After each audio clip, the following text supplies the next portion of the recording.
Assalamualaikum warahmatullahi wabarakatuh. Innal hamdalillah nahmaduhu wa nasta'inuhu wa nastaghfiruh wa na'udzu billahi min syururi anfusina wa min sayyiati a'malina.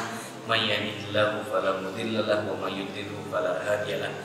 Asyhadu an la ilaha illallah wahdahu la syarika lah wa asyhadu anna Muhammadan abduhu wa rasuluh.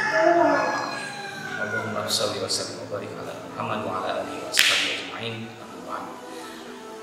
Qala Allah Ta'ala fil Qur'anil Karim wa huwa asdaqul qailin. A'udzu billahi minasy syaithanir rajim. Bismillahirrahmanirrahim. Ya ayyuhalladzina amanu kutiba 'alaikumus syiyamu kama kutiba 'alal ladzina min qablikum la'allakum tattaqun.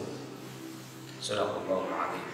Wa qala Rasulullah sallallahu alaihi wasallam, rubba min shaimin laisa lahu min siyamihi illa al-ju' wal 'atas.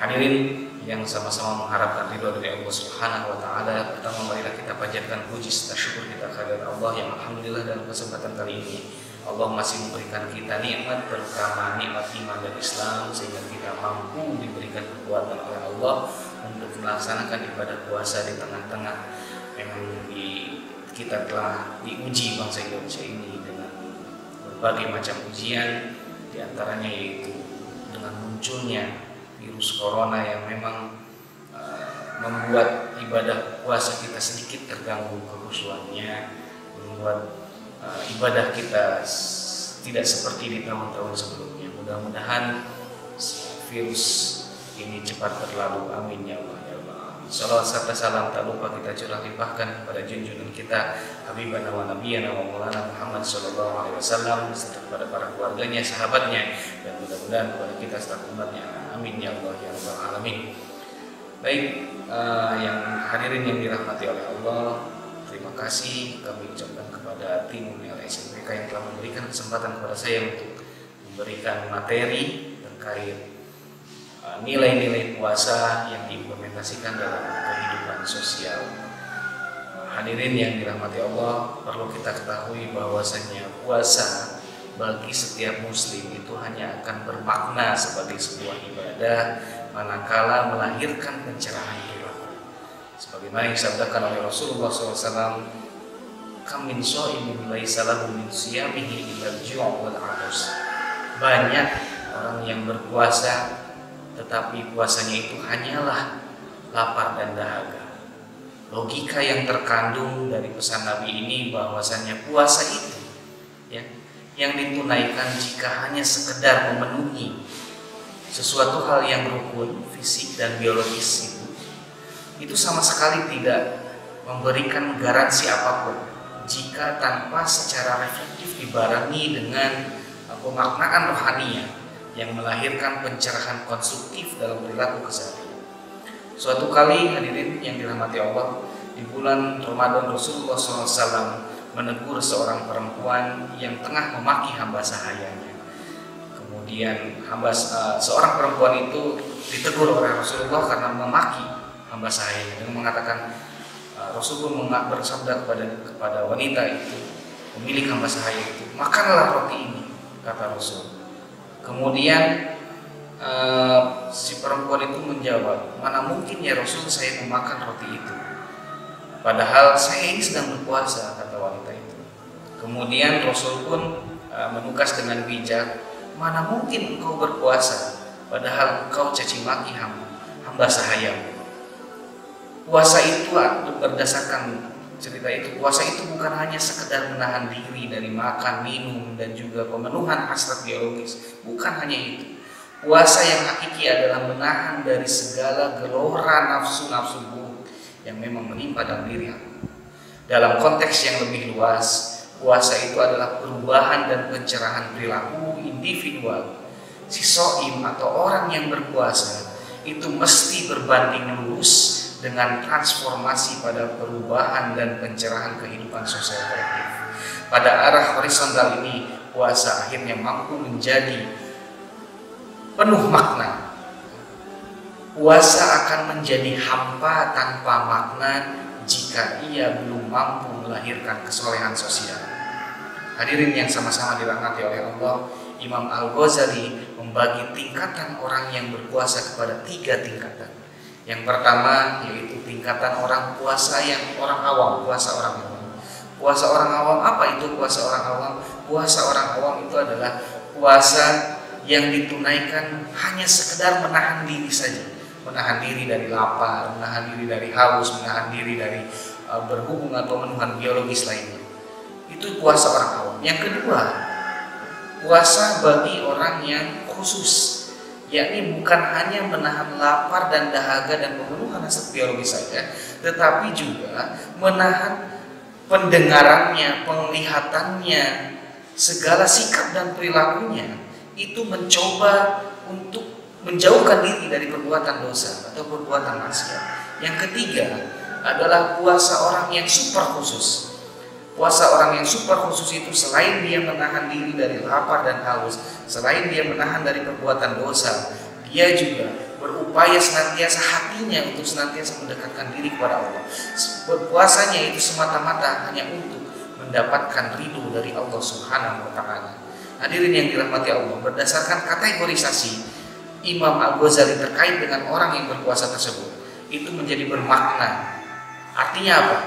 Bahwasannya ibadah puasa yang dilakukan hanya untuk menahan dari pemenuhan hasrat biologis makan dan minum, maka itu adalah puasa orang-orang awam. Artinya puasa itu tidak akan memiliki dampak secara sosial. Puasa menjadi hanya sekedar menahan dari lapar, itu tidak akan memiliki dampak apapun terhadap kesalehan sosial. Maka menjadi sangat penting ketika seseorang hendak melaksanakan puasa, itu harus mampu melahirkan nilai-nilai kesalehan sosial. Salah satu nilai kesosialnya itu yaitu menumbuhkan sikap kejujuran dalam berpuasa, kemudian mengamalkan puasa itu secara transformatif melampaui rukun-rukun verbal dan kerutinan semata. Hadirin yang dirahmati oleh Allah Subhanahu wa Ta'ala, puasa dalam salah satu dimensinya yang paling penting memang mengajarkan makna kejujuran.